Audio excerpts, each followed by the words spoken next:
بسم الله الرحمن الرحيم. السلام عليكم ورحمة الله تعالى وبركاته. أهلا وسهلا بكم في قناتكم بسمة أمل.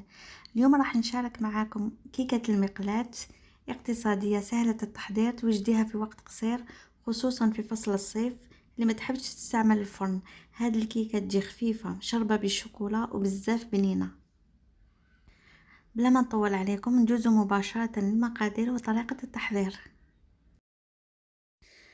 اولا نجيب اناء نحط عليه 3 حبات بيض على درجة حرارة المطبخ. اذا كان البيض ديالك كبير ديري غير 2 حبات.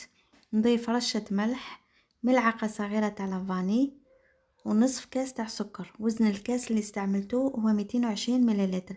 بالنسبة للسكر ممكن تستعملي السكر الابيض، انا هنا استعملت السكر البني. نضرب المكونات مع بعض بالفوي، ممكن تستعملي حتى الباتور حتى نتحصلوا على خليط يكون ابيض. نضيف كاس إلا ربع من الحليب يكون شوية دافي، ونضيف نصف كاس من الزيت النباتي تدريجيا، ما تحطيش دفعة واحدة كما راه واضح في الفيديو. إذا تبعتي المقادير اللي عطيتها لك إن شاء الله الكيكة راح تنجح لك من أول تجربة.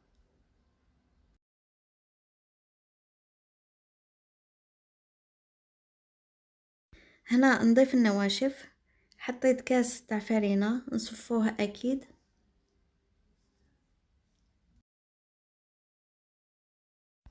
هنا نضيف ملعقة كبيرة تاع الكاكاو البني من النوعية الجيدة. ممكن تضيفي كاكاو أسود لكن أنا نفضل الكاكاو البني. هنا نضيف عليه كيس من الخميرة الكيميائية، وزن الكيس هو 10 جرام.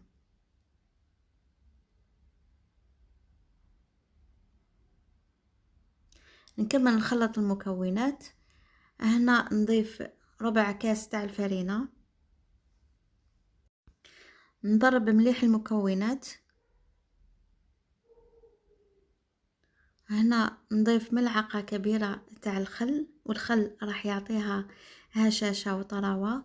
نكمل نضرب المكونات جيدا حتى نتحصلوا على قوام ما يكون خفيف ما يكون ثقيل.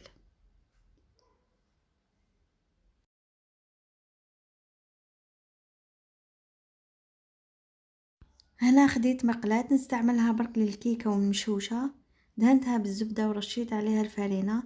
إذا عندك مقلاة جديدة ما تلصقش، ما كلها تضيف الزبدة والفرينة. هنا نسكب الخليط مباشرة كما راكو تشوفوا.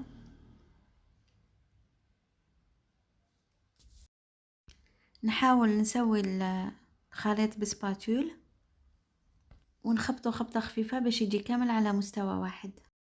هنا خديت هاد المقلاة الثقيلة الخاصة بالشوا، ممكن تستعملي اي صينية تكون ثقيلة. راح نطيب الكيكة ديالي فوق هاد المقلاة على نار هادية، ونغطيها بغطاء خاص بالمقلاة باش تطلع لي الكيكة ويزيد الحجم ديالها.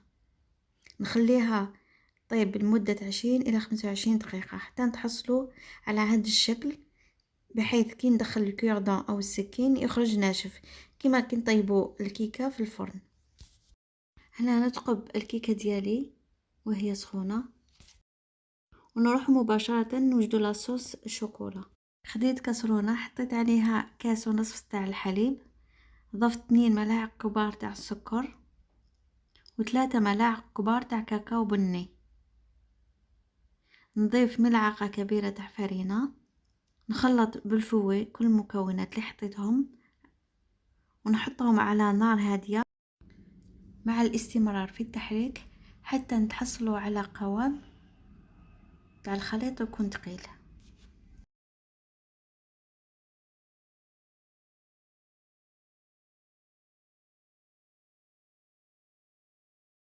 نضيف عليه 100 غرام تاع شوكولا، كنت قطعتهم قطع صغيرة وهي سخونة. نبقى نحرك فيها حتى نتحصلوا على صوص الشوكولا بهذا الشكل.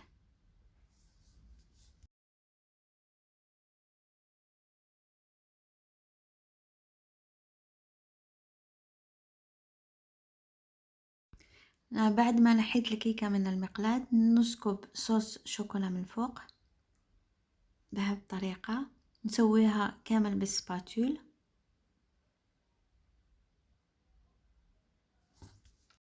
وفي الاخر تزينيها بالشي اللي عندك. هنا زينتها بالبيستاش مرحي. وهكذا نكونوا تحصلنا على كيكة ما شاء الله. يعني شوفوا الشكل ديالها راقي بزاف. هنا راح نقسم لكم قطعة باش تشوفوا كيفاش خرجت لي من الداخل.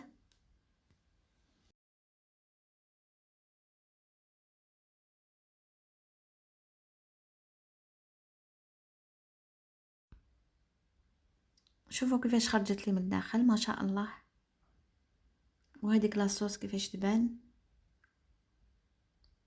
كما قلت لكم اهم حاجه في الطياب ديالها لازم تحطوا حاجه فوق النار باش الكيكه تطيب لكم من كل الجوانب وما تتحرقش.